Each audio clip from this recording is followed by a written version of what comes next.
नमस्कार, आप देख रहे हैं 9 भारत समाचार।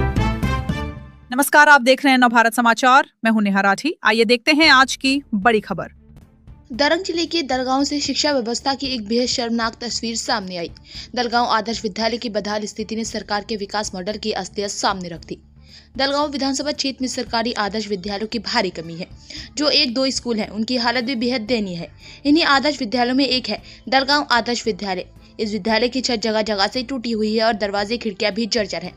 बारिश होते ही क्लासरूम के अंदर पानी टपकने लगता है। पढ़ाई के दौरान तेज हवा के कारण सीलिंग का प्लास्टर गिरता रहता है। इसके बावजूद छोटे छोटे छात्र अपनी जान जोखिम में डालकर यहाँ पढ़ने आ रहे। समस्या सिर्फ बारिश तक सीमित नहीं है। इस भीषण गर्मी में स्कूल में बिजली की भी भारी किल्लत है। पंखे बंद होने की वजह से क्लासरूम में दम घुट रहा और मासूम बच्चे बेहाल हैं। ऊपर से क्लासरूम में बिजली के खुले और टूटे फूटे तार लटके हुए हैं, जो किसी बड़े हादसे को दावत दे रहे हैं।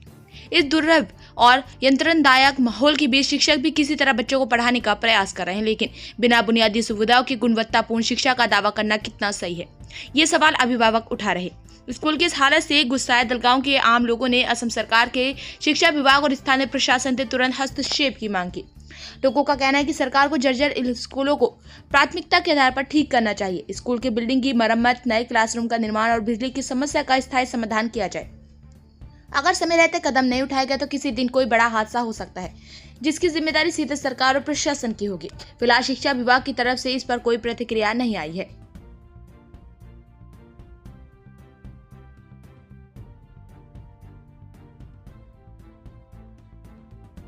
আমি দেখিছোঁ ক্লাছৰুমৰ যিবিলাক চিলিংবিলাক আছিলে খহি গৈছে আৰু ক'বলৈ অত্যন্ত বিপদজনক অৱস্থাত আছে। কি ক'ব? হয়, নমস্কাৰ। আমাৰ স্কুলখন আদৰ্শ বিদ্যালয় দলগাঁও দৰং ডিষ্ট্ৰিক্টত অৱস্থিত। কিন্তু দুৰ্ভাগ্যজনক কথা যে আমাৰ স্কুলৰ যি জৰাজীৰ্ণ অৱস্থা হৈছে সেইটো বস্তু দেখি বহুত পুতৌজনক অৱস্থা হৈছে।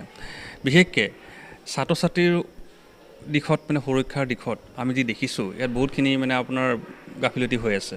প্ৰথম কথা আমি যদি কওঁ যে ফ্ল'ৰৰ অৱস্থা যিটো অৱস্থা আপোনাৰ হৈ আছে, যে আপোনাৰ ওপৰত আপোনাৰ হেৰি মৰা আছে, আপোনাৰ ধৰক আপোনাৰ ঘোলা মৰা আছে, কিন্তু ভিতৰত আপোনাৰ বালি আমি দেখা পোৱা গৈছে, য'ত নেকি আপোনাৰ এবাৰ খোজকাঢ়ি দিয়াৰ লগে লগে গোটেই বালিবোৰ উঠি আহে আৰু ডাঙৰ ডাঙৰ গাঁত হৈ গৈছে। ইতিমধ্যে আপোনালোকে চাগে কভাৰেজ কৰিছে। আৰু সেইটোকে আপোনাৰ ল'ৰা ছোৱালীবোৰ যদি খোজকাঢ়ি যায় বা কেতিয়াবা ধৰক সৰু সৰু ল'ৰা ছোৱালীবোৰ খোজকাঢ়ি যাওঁতে উজত খাই পৰিছে আৰু বহুতখিনি ধৰক আঘাতপ্ৰাপ্ত হৈছে। আমি মেডিকেল লৈ গৈছোঁ। কিন্তু আমি বহুতবাৰ আমি ধৰক আমাৰ উচ্চ পৰ্যায়লৈ আমি খবৰো কৰিছোঁ, তেওঁলোকে ব্যৱস্থা কৰি আছোঁ বুলি কৈছে, কিন্তু এতিয়ালৈকে ধৰক তেনেকৈ সুব্যৱস্থা আমি পোৱা নাই। আমাৰ যদি আমি ক্লাছৰুমৰ কথা যদি কওঁ, ক্লাছৰুমৰ গোটেই আপোনাৰ গ্লাছ ভঙা, গ্ৰিল নাই, গ্লাছ ভঙা, গ্ৰিল নাই, ফেনৰ অৱস্থা আপোনাৰ স্পীড নাই, ফেনৰ নচলে, তাৰ কেপাচিটৰ প্ৰব্লেম আছে, বহুতখিনি আপোনাৰ আনুষংগিক এইখিনি দিশত আপোনাৰ গাফিলতি হৈ আছে। আপোনাৰ চেয়াৰৰ কথা যদি কথা কওঁ বা ধৰক আপোনাৰ আমাৰ ৱালৰ যদি কথা কওঁ, এনেকুৱা ধৰণৰ যে বিল্ডিংটো কনষ্ট্ৰাকশ্যন কৰিছে, আপোনাৰ চাৰিওফালে আপোনাৰ পানী পৰি আছে, য'ত নেকি হেলাই পৰিছে ৱালত, আপোনাৰ ডাঙৰ হেলাই গতিকে ল'ৰা ছোৱালীবোৰ আপোনাৰ বাথৰুম যাব নোৱাৰে, ৱাছৰুম যাব নোৱাৰে, পানী পৰি থাকে, আপোনাৰ হেলাই হৈ থাকে, পিছল খাই উজত খাই পৰিছে বহুতবাৰ। আমি তেওঁলোকক ফাৰ্ষ্ট এইড আমি স্কুলত যিমান যি পাৰোঁ আমি দিব চেষ্টা কৰিছোঁ।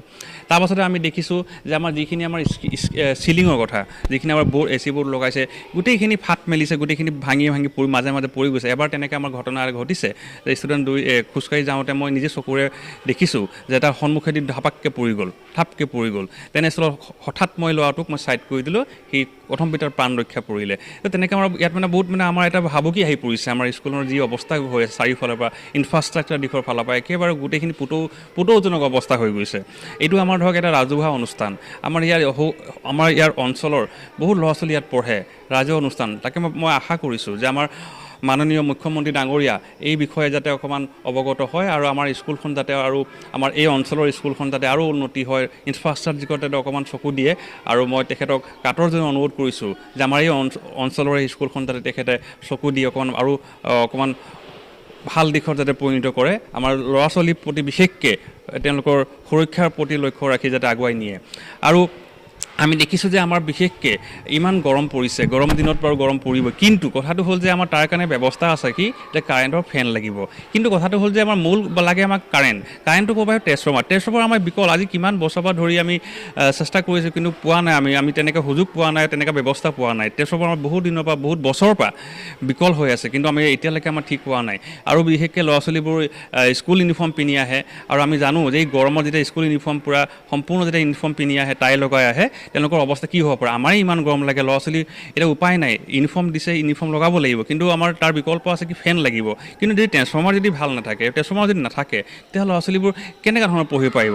এই ৰাতিপুৱা আপোনাৰ ধৰক সেই 8:30 পৰা একেবাৰে আপোনাৰ 2-10লৈকে বা 3:30লৈকে যিটো আমাৰ ক্লাছ ডেইলি হয়, তো সেই হেতুকে আমাৰ এই গৰমত তেওঁলোকে কেনেকৈ পাৰিব। আমি বাৰু কোনোমতে আমি কিবা কৰিলোঁ, আমাৰ দুখ লাগে যে আমি কি ব্যৱস্থা কৰি দিম, কোনোমতে আমি কেতিয়াবা আমি নিজেকে তেওঁলোকক বিচনি মাৰি দিওঁ, উপায় নাই মানে। কিন্তু তাকে ভাবিছোঁ আমি কাটৰজনে আকৌ বাৰু মুখ্যমন্ত্ৰী ডাঙৰীয়াক আমাৰ এই স্কুলৰ বিষয়ে যাতে তেওঁ অকণমান অৱগত হয়, আৰু আপোনালোকৰ মাধ্যমৰ যোগেদি যাতে তেওঁ আমাৰ চকু দিয়ে, আৰু আশা কৰোঁ যাতে আমাৰ এই দলগাঁও অহা আগন্তুক দিনত যাতে আমাৰ তেওঁ চকু দি আমাৰ এই দলগাঁও অঞ্চলৰ সেই স্কুলখন আদৰ্শ বিদ্যালয় দলগাঁও যাতে ভাল দিশত আগুৱাই লৈ যায়। ধন্যবাদ। আমাৰ স্কুলখন এক বহুত সমস্যা হৈ আছে। নাম্বাৰ 1, ট্ৰেন্সফৰ্মাৰটো বিকল হৈ আছে। ট্ৰেন্সফৰ্মাৰৰ কাৰণে আপোনাৰ পানীৰ অসুবিধা, মিড ডে মিলৰ অলপ অসুবিধা পাই আছোঁ, পানী উঠাব নোৱাৰোঁ, লাইন আহে গুচি যায় এনেকুৱা, আৰু ফেনবিলাকো নুঘূৰে, ল'ৰা ছোৱালী গৰমত, প্ৰচণ্ড গৰমত ক্লাছৰুমত থাকিবলগীয়া হয়। তাৰপিছত আমাৰ ৰিপেয়াৰিঙৰো বহুত প্ৰব্লেম আছে। তাৰ ভিতৰত এই ফ্ল'ৰখিনি চাইছে আপোনালোকে, ফ্ল'ৰখিনিত পকা ওলাই গৈছে। তাৰপিছত ওপৰৰ বিল্ডিঙত, ওপৰ মহলত এই আপোনাৰ ফাট মেলিছে, ফাট মেলাৰ লগে লগে পানী তললৈ নামি আহে, তাৰ পৰা বহুত পৰিৱেশৰ সৃষ্টি হয়। চালোঁ ক্লাছৰুমে হওক বা লেবে হওক, তাৰপিছত চিলিংবিলাক আছে, কেতিয়া খহি পৰিব, এনে বহুত খহিছে, কেতিয়া খহি পৰিব, বাচ্চাবিলাকৰ দিগদাৰ হ'ব পাৰে। হয়, এইটো বহুত এটা মানে বিপদাশংকাত ভুগি আছোঁ, কেতিয়া কি হৈ যায়, কাৰণ চিলিংবিলাক ভাঙি আছে, পৰি আছে। তো এইটো কাৰণে চৰকাৰক আমি কৰজোৰে অনুৰোধ কৰি জনাওঁ যাতে অলপ এই ৰিপেয়াৰিঙৰ কামখিনি অলপ চাই দিয়ে, তেতিয়াহ'লে আমি নিশ্চয় ভাল এটা পৰিৱেশ পাম। আৰু হয়, ক্লাছ চলি থকা অৱস্থাত পৰিছে, কিন্তু মানে ভাল এটা হেৰিৰ কাৰণে ধৰি লওক ল'ৰা ছোৱালী গাত পৰা নাই, ক্লাছৰুমতো পৰিছে, তো কিন্তু সেইকাৰণে মানে সেইটো ব্যৱস্থা কৰি দিলে আমাৰ ভাল হ'ব। আৰু আপোনালোকে ধন্যবাদ জনাইছোঁ আমাৰ ইয়াত আহিছে। আমাৰ স্কুলত যিটো নেকি জৰাজীৰ্ণ অৱস্থাত চলি আছে, আপোনালোকে নিশ্চয় প্ৰত্যক্ষ কৰিছে যে আমাৰ স্কুলৰ প্ৰত্যেকটো যিবিলাক নেকি বৰ্ড আছে, ইলেক্ট্ৰিক বৰ্ড আছে, বৰ্ডবিলাক ভাঙি চিঙি চুৰমাৰ কৰি পেলাইছে।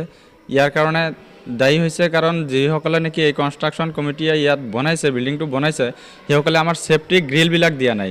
প্ৰত্যেকটো ৰুমতে ছেফটি গ্ৰিলৰ প্ৰয়োজন আছে। ছেফটি গ্ৰিলটো থাকিলে আমি তলা মাৰি থৈ যাব পাৰিম, তেতিয়াহ'লেতো মানুহ ইয়াত সোমাব নোৱাৰে, দুষ্কৃতিকাৰী যিবিলাক নেকি মানুহ আছে সেইসকল সোমাব নোৱাৰে, আৰু আমি এইবিলাক বস্তুক ছেফটি দিব পাৰিম। গতিকে ইয়াত আমাৰ অতি প্ৰয়োজনীয় হৈ পৰিছে যে আমাৰ বিল্ডিঙৰ যিবিলাক নেকি উইণ্ডো আছে, প্ৰত্যেকটো উইণ্ডোতে আমাৰ ছেফটি গ্ৰিল লাগে, আৰু এইখিনিয়ে মই অনুৰোধ জনাইছোঁ যে কৰ্তৃপক্ষই যাতে আমাক ছেফটি গ্ৰিলবিলাক প্ৰদান কৰে।